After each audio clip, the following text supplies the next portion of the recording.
Movie एक television से शुरू होती है जिसमें दिखाया जाता है कि मोनिका ब्राउन जो कि एक टीवी होस्ट है विक्टोरिया का इंटरव्यू कर रही थी, जो कि हालोवीन की रात को वहशियाना कत्लेआम की बाद ज़िंदा बच जाने वाली लड़की है। इन हमलों को 1 साल हो गया है, लेकिन विक्टोरिया का चेहरा मुकम्मल तौर पर ख़राब हो चुका है। इसकी दागदार जिल्द और बटे हुए तासुरात पीठ फेरने के लिए काफ़ी हैं। मोनिका ब्राउन इससे पूछती है कि वो ज़िंदा रहने के बारे में कैसा महसूस करती है। विक्टोरिया कहती है कि उसकी ख्वाहिश है कि वो ज़िंदा ना बचती। जब कैमरे बंद हो जाते हैं, मोनिका और उसके प्रोड्यूसर ने इसके बिगड़े हुए चेहरे पर हंसते हुए विक्टोरिया का मजाक उड़ाया। विक्टोरिया ने उनकी बातें सुन ली थीं। वो अचानक मोनिका पर हमला करती है। एक पुरतशद्दुद जुनून में उनकी आंखें नोच लेती हैं। हमें दिखाती है कि आर्ट दी क्लोन का असर बाकी है। अब हम 1 साल पीछे हालोवीन की रात को देखते हैं। तारा और डान जो कि दोनों दोस्त होती हैं, हालोवीन की रात को सड़क पर टहल रही थीं। तारा और डान दोनों काफ़ी सेक्सी लग रही थीं। डान नशे में धुत है, पिज़्ज़ा खाने के लिए रेस्टोरेंट में जाती हैं, लेकिन आरती क्लोन उनका पीछा कर रहा होता है। जब लड़कियां पहुंचती हैं तो आर्ट भी रेस्टोरेंट के अंदर होता है। वो सिर्फ उनको घूर रहा है। उसकी नज़रें तारा पर जमी हुई हैं। उसके चेहरे पर मरी हुई मुस्कुराहट होती है। तारा खौफज़दा है, लेकिन डान जो काफ़ी नशे में है सोचती है कि ये काफ़ी मज़ाहिर लग रहा है। वो आर्ट को छेड़ना शुरू कर देती है, यहाँ तक कि उसके साथ सेल्फी लेती है, लेकिन आर्ट बस वहीं बैठा खामोश और साकत उन्हें अपने शिकार की तरह देख रहा है। रेस्टोरेंट के मालिक उसे लड़कियों को तंग करने की वजह से बाहर निकाल देते हैं। लड़कियों के जाने के बाद आर्ट रेस्टोरेंट में आता है और दोनों मुलाजमीन को ऐसे तरीक़ों से मारता है जो बयान करने से बाहर है। वो एक का सर कलम करता है और सर को बटी हुई डिस्प्ले में लगा देता है, जिससे रेस्टोरेंट खून में धुल जाता है। बाहर तारा और डान आर्ट के कत्लेआम के बारे में बिल्कुल बेखबर हैं। वो देखती हैं कि इनकी गाड़ी का टायर पंचर है। तारा अपनी बहन विक्टोरिया को मदद के लिए बुलाती है, लेकिन इसके पहुंचने में कुछ वक्त लगेगा। तारा को वॉशरूम इस्तेमाल करने की ज़रूरत होती है तो वो करीबी इमारत में चली जाती है। वो नहीं जानती कि आर्ट इनका पीछा कर रहा है। अंदर तारा एक अंधेरी लावारिस इमारत में घूमती है, इस उम्मीद में कि कोई वॉशरूम मिले।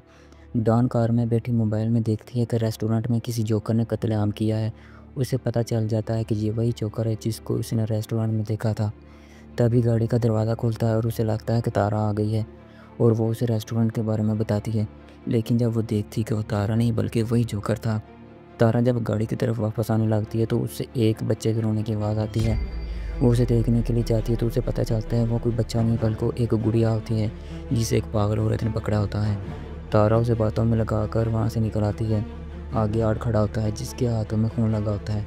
तारा उसे देखकर डर जाती है और भागना शुरू कर देती है। वो भागते भागते एक पार्किंग एरिया में पहुंच जाती है। आर्ट भी उसी तरफ आ रहा होता है। तारा एक गाड़ी के पीछे छुप जाती है। कुछ देर बाद तारा देखती है कि वहाँ कोई नहीं होता तो उसे लगता है कि आर्ट चला गया है। तभी आर्ट पीछे से उसकी टांग पर चाकू के साथ हमला कर देता है, उसका गला घोंट देता है। तभी तारा के हाथ चाकू लग जाता है। तारा जोकर को चाकू मारकर भाग जाती है। तारा दरवाज़ा ढूंढ रही होती है, लेकिन उसे हर दरवाज़ा बंद मिलता है क्योंकि आर्ट सभी दरवाज़ों को ताला लगा चुका होता है। इतने में जोकर तारा के बिल्कुल नज़दीक आ चुका होता है। वो तारा को बेहोश कर देता है। जब तारा को होश आती है वो खुद को एक कुर्सी पर बंधा हुआ पाती है। जब वह सामने देखती है तो वहाँ आर्ट ने डान को उल्टा लटकाया होता है। उसकी टांगों से शुरू होकर उसे 2 हिस्सों में काट देता है। यह देखकर तारा चीखना शुरू कर देती है और खुद को आज़ाद करवाने की कोशिश करती है, यहाँ तक कि वह आज़ाद हो जाती है। तारा भागना शुरू कर देती है और दरवाजे की तरफ जाती है, लेकिन वहाँ पे ताला लगा होता है।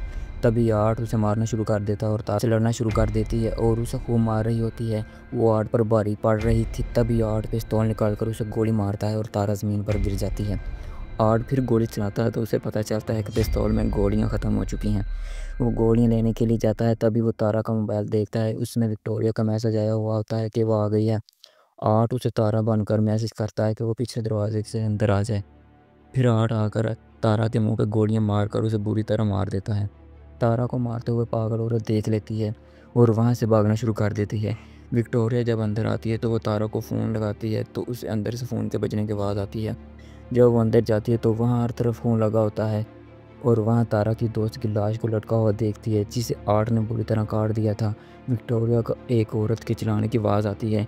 जब वहाँ पहुँचती है तो वह देखती है कि वहाँ एक औरत की लाश पड़ी होती है, जो कि वही पागल औरत की होती है जिसके पास गुड़िया थी, और उसके पास एक और ज़ख्मी औरत पड़ी थी। और उसके पास जाती है और वहाँ पे आर्ट औरत के हुलिये में होता है और जैसे ही विक्टोरिया उसके पास आती है तो आर्ट उस पर हमला कर देता है। विक्टोरिया किसी तरीके से वहाँ से बचकर निकल जाती है और भागते भागते एक अलमारी में जाकर छुप जाती है। आर्ट उसके पीछे पीछे जा रहा होता है। उसे पता चल जाता है कि वो एक अलमारी में छुपी हुई है। इससे पहले कि वो उसे कुछ करता, उसे एक हॉर्न की आवाज़ आती है और वो वहाँ से नीचे चला जाता है और वो जाकर देखता है कि वहाँ पर उस गैराज का सिक्योरिटी गार्ड आया हो। दरवाज़ा खोल के अंदर आ जाता है और जब गार्ड अंदर दाखिल होता है तो वो देखता है कि हर तरफ खून के निशान होते हैं, जो कि बहुत अजीब था। इससे पहले कि गार्ड कुछ समझ पाता, आर्ट उसके सर पर एक नोकदार चीज़ से हमला कर देता है और उसका गला काट देता है। विक्टोरिया वहाँ से निकलकर भागने की कोशिश करती है। जब वो वहाँ से बाहर निकलती है तो देखती है कि उसके सामने आर्ट छोटे बच्चों वाली साइकिल चला रहा होता है।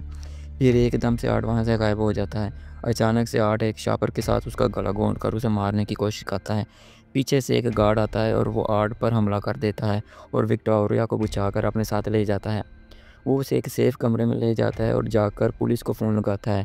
देखता है कि विक्टोरिया की काफ़ी हालत ख़राब है तो वो उसे इमरजेंसी रूम की तरफ लेकर जा रहा होता है। आगे से आर्ट आता है जो गार्ड पर हमला कर देता है और उसके सर पर एक सिलेंडर मारता है और फिर पैरों के साथ उसके सर को कुचल देता है।